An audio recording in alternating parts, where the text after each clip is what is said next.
One of the ways that I can tell that it's going a lot better, you're not really looking for sawdust, you're looking for saw chips. And when we were cutting those logs earlier, we were getting dust. I mean, it's just dust flying everywhere, really thin dust. This is now down to wood chips, so that I know that it's cutting better, the teeth are doing better, and the feed rate is a lot better. So I think that's a sign of great improvement.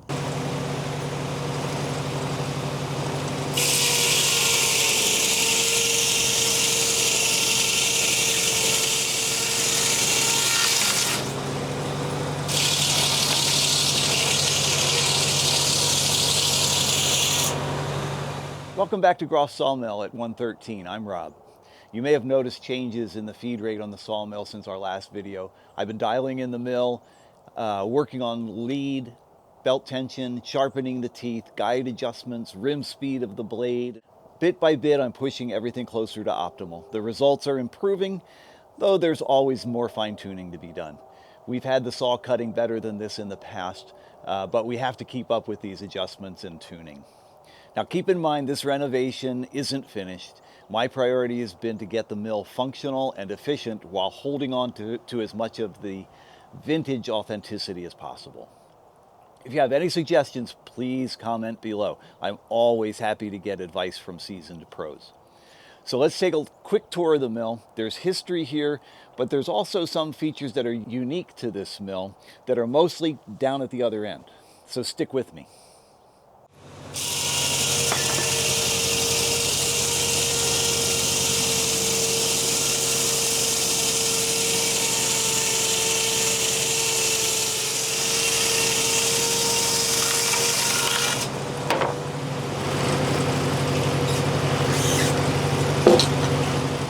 So this is a Frick Aught-1 sawmill manufactured before 1911. I was able to identify the age and model number researching various details on the mill.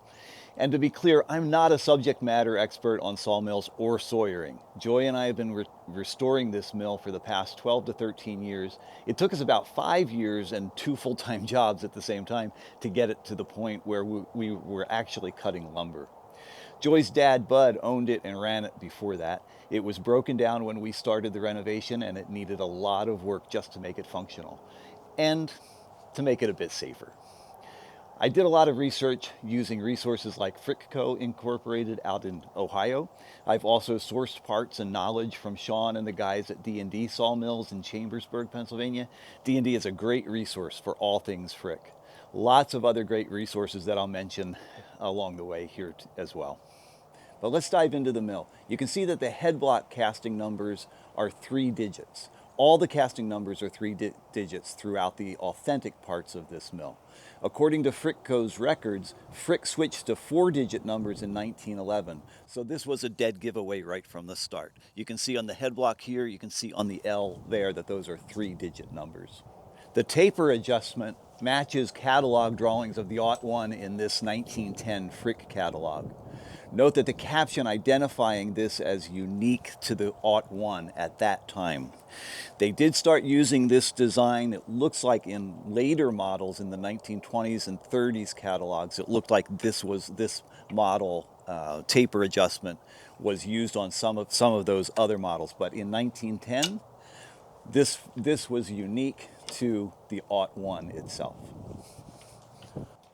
The setworks are the old pin and hole style setworks. These were changed pretty drastically. You can see just by moving the pin to a different hole, you had a different board thickness. And for minor adjustments, you had a little set screw there that would push that screw out in case you wanted to be real exact with your sawmill. And much more difficult to see is that the head block has measurements in the castings. These have mostly worn down, but this pin here would have been used to indicate the thickness of the cut as you advance the log.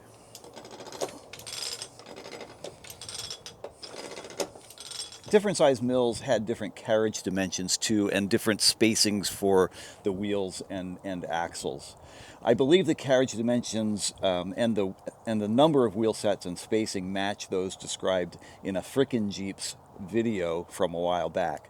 Check John's channel out if you get a chance. The saw guides with this clamshell style adjustment also confirmed the vintage. These were changed considerably over the years. This style is very coarse and not precise at all. By loosening this nut, these two clamshell pieces are loose, and then these two set screws push each one in and out as opposed to each other. Very, very imprecise way of setting guides, and certainly can't do that on the fly with the engine running, with the blade turning. The mandrel pulley is original, but these bearing blocks are not. This mill would have used Babbitt bearings. We replaced the mandrel itself. The previous one was from Bud's Foley bell saw mill. It was a much smaller diameter than this. The '01 mandrel was 2 5/8 inches, so we sourced a proper mandrel and bearings from D&D Sawmill. We also added a belt tensioner authentic to the one found in the 1910 Frick catalog. The original would have used Babbitt bearings. These have been replaced with two pillow block bearings on either side of the weighted pulley. I sourced this from D&D also. It had some rotted wood and needed some work, and it vibrates a bit while running, so I'm planning on adding some large cast iron brackets to secure it better to the husk. The original flat belt would have likely been leather and probably laced. We do have a lacer, but this is a continuous fabric belt I sourced from a company called Albino Industrial Belting. For belt dressing, we use straight pine tar. Excellent in summer, not so much in winter.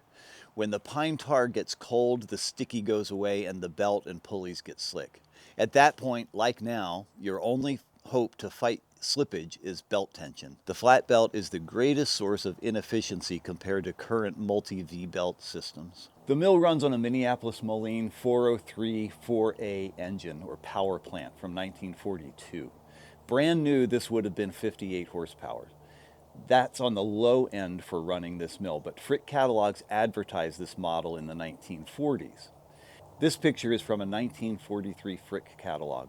We've done a lot of work on the engine to get it running. It had a broken manifold, a Holy gas tank and radiator, homemade exhaust and muffler, and more. We also gave it a proper foundation, which solved the belt tracking issues we had and Joy's dad had when it was mounted on floating oak beams. Originally, before Bud bought it, our understanding is this engine powered machinery in a local line shaft foundry. Now onto the more interesting features. Bud was very innovative. To control the engine from the Sawyer station, he repurposed these appliance relays from washers and dryers for ignition, choke, and governor control on the engine, all wired to a push-button panel over by the Sawyer station. These relays are wired to actuators in or on the engine. He also converted a 1970s era Cub Cadet hydrostatic transmission into the feedworks, powered by a 240 volt 5 horsepower electric motor, again turned on and off at the Sawyer location. The transmission is then controlled through a series of levers by the operator. We've replaced that transmission once, but it's easy to source, and I believe we have most of the original pulleys if we ever restore the traditional feedworks. But this is controlled by that lever up by the Sawyer station in order to advance and recede the carriage. One of the other things that we had to replace was the husk itself. The husk that was here, that Joy's dad was using, was not the original husk. It was one that he built from lumber that he cut from his other sawmill. It was in pretty bad shape. When we started pulling it apart, we had a river of black ants coming out of the beams.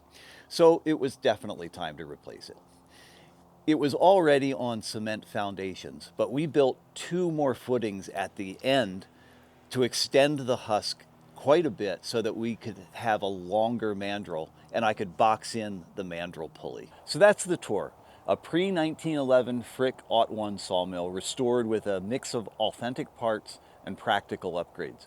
Our goal is a working mill that honors the history while still staying usable today. Thanks for watching. Please subscribe, leave your comments, and we'll see you next time.